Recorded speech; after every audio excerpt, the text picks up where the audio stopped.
السلام علیکم ورحمۃ اللہ وبرکاتہ۔ عمدۃ الاحکام حدیث نمبر 10 کتاب الطہارہ سے عن عائشہ رضی اللہ عنہا قالت کان رسول اللہ صلی اللہ علیہ وسلم یعجبہ التیمن فی تنعلہ وترجلہ وطہورہ وفی شأنہ کلہ۔ صحیح البخاری کتاب الوضوء باب التیمن فی الوضوء والغسل حدیث نمبر 168۔ صحیح مسلم کتاب الطہارہ باب التیمن فی الطہور وغیرہ حدیث نمبر 268۔ سیدہ عائشہ رضی اللہ تعالی عنہا کی یہ روایت ہے، انہوں نے کہا کہ رسول اللہ صلی اللہ علیہ وسلم تھے یعجبہ التیمن، التیمن دائیں جانب کو اختیار کرنا آپ کو خوش کرتا تھا، فی تنعلہ اپنا جوتے پہننے میں، نعل کو اختیار کرنے میں، وترجلہ اور بالوں میں کنگھی کرنے میں، وطہورہ اور طہارت حاصل کرنے میں، وفی شأنہ کلہ اور اپنے دیگر سارے کے سارے معاملات میں۔ سیدہ عائشہ رضی اللہ تعالیٰ عنہا کی اس روایت میں اس بات کو بیان کیا گیا ہے کہ رسول مکرم جناب محمد صلی اللہ علیہ وسلم کو خصوصاً جوتا پہننے میں، کنگھی کرنے میں اور طہارت حاصل کرنے میں دائیں جانب اچھی لگتی تھی۔ عائشہ رضی اللہ تعالیٰ عنہا ام المومنین نبی صلی اللہ علیہ وسلم کی زوجات میں سے ان زوجات میں سے افضل ترین ہیں جو زوجات زندہ تھی اور اللہ کے نبی صلی اللہ علیہ وسلم وفات پا چکے تھے، جبکہ سیدہ خدیجہ الکبریٰ رضی اللہ تعالی عنہا اللہ کے نبی صلی اللہ علیہ وسلم کی ان تمام بیویوں میں سے افضل ہیں جو آپ کی حیات مبارکہ میں وفات پا چکی تھی۔ کان یعجبہ، عجب کا معنی استحسان ہے جو اس حدیث مبارکہ میں مراد لیا گیا ہے، اور مسند احمد کے اندر بھی یہ روایت موجود ہے جلد نمبر 6 صفحہ 202 پہ، اور روایت نمبر 26183 پر کہ یحب التیامن، آپ دائیں جانب کو اختیار کرتے تھے،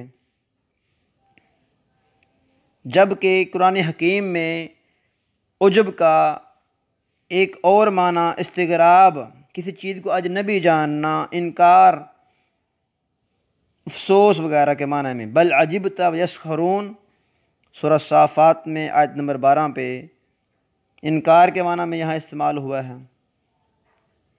حدیث مبارکہ میں یعجبہ التیمن فی تنعلہ، جہاں عجب معنی استحسان ہے۔ تنعل کا مطلب ہے لبس و نعل، جوتا کو پہننا۔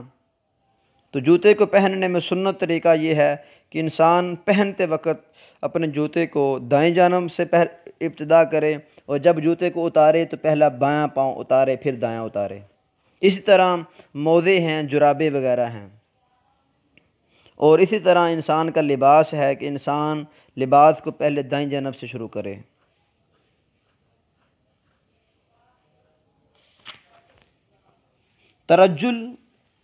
ترجل کا معنی ہے اپنے سر کے بالوں کی اصلاح، وہ بالوں کی اصلاح کنگھی کرنے سے بھی، اور بالوں کو اچھی طرح دھونے سے، اور بالوں کو تیل لگانے سے جیسے بھی ممکن ہو وہ کیا جا سکتا ہے۔ رسول اللہ صلی اللہ علیہ وسلم نے ایک مکمل ضابطہ حیات، مکمل طہارت کا نظام امت کو دیا ہے کہ امت ایک ایک جزی میں اس طرح کی پاکیزگی اور طہارت کو اختیار کرے کہ جو بامثال ہو۔ جناب محمد صلی اللہ علیہ وسلم کے بال مبارک آپ کے کانوں تک اور کبھی کبھی آپ کے کندھوں تک جمعہ، لمہ، وفرہ، یہ تینوں چیزیں جامع ترمذی کی احادیث سے ثابت ہیں۔ لیکن اس کے باوجود بھی آپ نظیف طہارت کو پسند کرنے والے، صفائی کو پسند کرنے والے تھے۔ آپ ہمیشہ کنگھی کا، بالوں کو کنگھی کر کے رکھنا، ان کو صاف ستھرا رکھنا، ان کو خوشبو لگانے کا اہتمام کرتے تھے۔ اور پھر لفظ طہور، یہی کتاب الطہارہ سے اس حدیث کا تعلق ہے کہ جب آپ طہارت کرتے، جب آپ وضو کرتے یا آپ غسل کرتے تو دائیں جانب سے آپ آغاز کرتے۔ تو بدن کے وہ اعضاء جو دو ہیں، پہلے دائیں جانب، اور وہ حصہ جو ایک ہی ہے اس کی داہنی جانب کو پہلے کیا جائے گا بائیں جانب سے۔ فی شأنہ کلہ، یہ خصوص پر عام کا عطف ڈال دیا، اور اپنے تمام کے تمام معاملات میں۔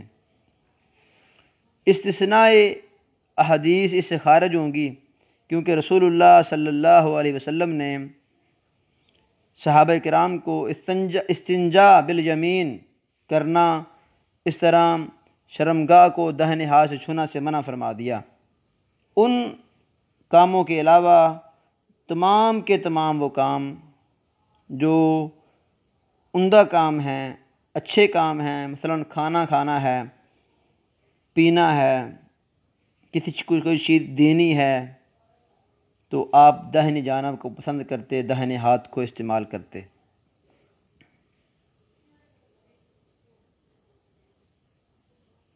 اور رسول اللہ صلی اللہ علیہ وسلم نے جن کاموں میں بائیں جانب کو خاص کیا ہے وہ کام بائیں جانب سے ہی شروع کیے جائیں گے۔ مثلا انسان نے لباس پہننا ہے تو جب اتارنا ہے پہلے جب بائیں جانب کو اتارنا ہے، جوتا پہننا ہے جب اتارنا ہے تو پہلے بائیں جانب اتارنی ہے۔ حدیث مبارکہ میں دائیں جانب کا تذکرہ جناب محمد صلی اللہ علیہ وسلم نے کیا۔ الایمنون الایمنون الایمنون الا فتیمنوا فتیمنوا فتیمنوا، کہ آپ نے صحابہ کرام کو مخاطب کر کے کتاب الہبہ و فضلہا و تحرید علیہا میں 2571 نمبر پر صحیح البخاری کے اندر یہ روایت موجود ہے، اور صحیح مسلم کے اندر کتاب الطہارہ باب استحباب ادارت الماء واللبن ونحوہما عن جمین المبتدی 2029 نمبر پر۔ فتیمنوا فتیمنوا فتیمنوا، دائیں جانب کو اختیار کرنے کا آپ نے کہا۔ حدیث مبارکہ کے اندر چند ایک فوائد کا ذکر کرنا بڑی ہی اہمیت کا حامل ہے۔ اس حدیث مبارکہ سے ایک عمومی بات تو یہ سمجھ آتی ہے کہ رسول مکرم صلی اللہ علیہ وسلم نے طہارت کو حاصل کرنے کو، طہارت کے ضروری معاملات کو ایک خاص اہمیت دی ہے، اور محدثین کرام نے الگ الگ بابندی کے تحت، الگ الگ کتب کے تحت، الگ الگ مسائل کے عنوان کے تحت طہارت کے ایک ایک جزی کو بیان کیا ہے، حدیث سے استدلال کیا ہے۔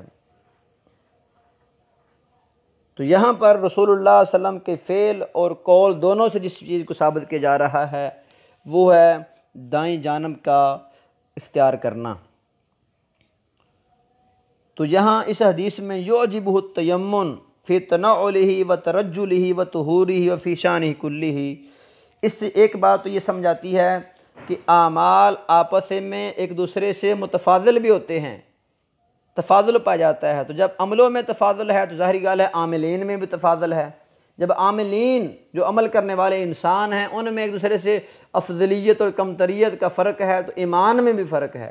گویا اس روایت سے یہ ثابت ہوا جس طرح اعمال میں مثلا کوئی انسان دائیں ہاتھ سے کھا رہا ہے وہ اس سے افضل ہے کہ جو بائیں ہاتھ سے کھا رہا ہے، جو دائیں ہاتھ سے ابتدا نہیں کرتا۔ تو جو دائیں ہاتھ سے ابتدا کر رہا ہے، سنت پر عمل کرتے ہو، اس کے ایمان کا معیار اعلیٰ ہے اس سے جو بائیں ہاتھ سے کر رہا ہے، اور جس کا معیار اعلیٰ ہے گویا ایمان میں یہاں تفاضل ثابت ہوا۔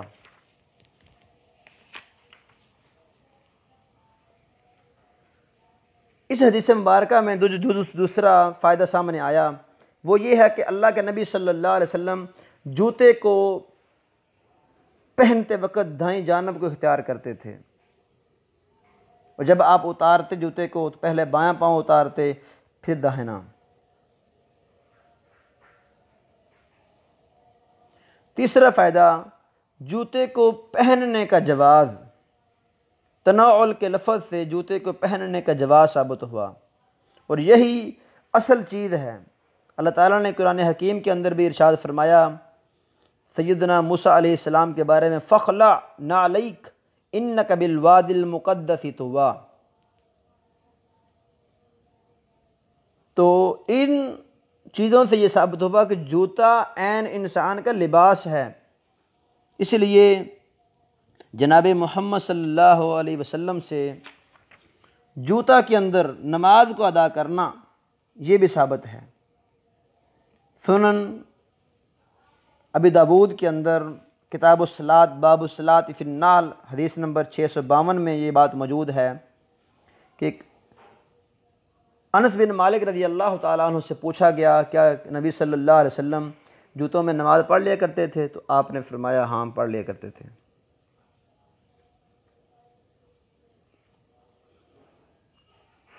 اسی حدیث مبارکہ سے بالوں کو رکھنے کا جواز ثابت ہوا، بالوں کو چھوڑنے کا باب۔ امام احمد بن حنبل رحمہ اللہ فرمایا کرتے تھے کہ بالوں کو چھوڑنا، بالوں کو رکھنا، بڑے بال رکھنا یہ سنت ہے، لیکن لہو کلف و معونہ، لیکن مشقت میں ڈالنا اپنے آپ کو ہے، پھر انسان کا خیال رکھنا، تگ و دو کرنا ضروری ہو جاتا ہے۔ بالوں کو کنگھی کرنا، کنگھی کرنے کے ساتھ ساتھ تیل لگانا، خوشبو لگانا یہ شریعت سے ثابت ہے، انسان کو ان چیزوں کا خیال رکھنا چاہیے۔ رسول اللہ صلی اللہ علیہ وسلم نے فرمایا من کان لہ شعر فلیکرم شعرہ۔ تو آخر میں جو آپ صلی اللہ علیہ وسلم نے فی طہوری ہی، طہارت میں بھی داہنی جانب کو اختیار کرنا، یہ بھی اس حدیث مبارکہ سے استحباب ثابت ہوا اس چیز کا۔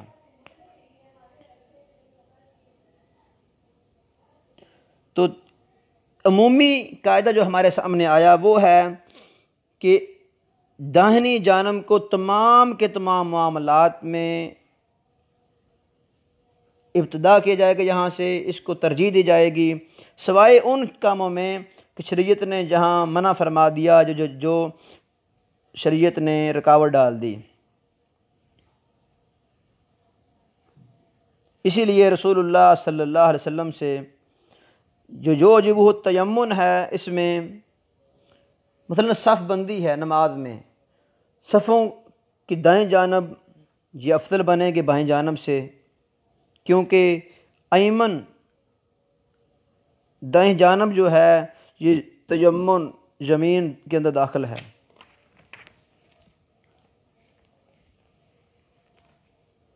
تو وفی شأنہ کلہ، اس سے ایک نقطہ یہ سمجھایا کہ وہ معاملات جہاں پر شریعت نے قدغن نہیں لگائی، ان تمام کے اندر دائیں جانب سے داہنے ہاتھ کو، دائیں سمت کو اختیار کرنا انسان کے لیے باعث برکت ثابت ہوگا۔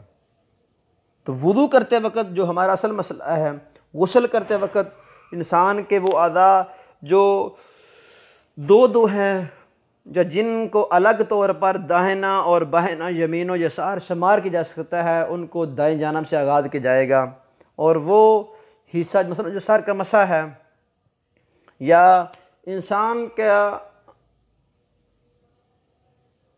وہ حصہ جس پر انسان نے غسل کرتے وقت مثلا سر میں پانی ڈالنا ہے، چلو، تو پہلے دائیں جانب دائیں سمت کو اختیار کرے گا، پھر بائیں سمت کو اختیار کرے گا۔ تو اللہ تعالیٰ جناب محمد صلی اللہ علیہ وسلم کی جو چاہت تھی، جو آپ کو چیز محبوب تھی، جو آپ کو اچھی لگتی تھی، ہمیں بھی وہ اختیار کرنے کی توفیق عطا فرمائے۔ اس حدیث مبارکہ سے داہنی جانب کو اختیار کرنے کا استحباب ثابت ہوا۔ واقول قولی ھذا واستغفر اللہ واتوب الیہ۔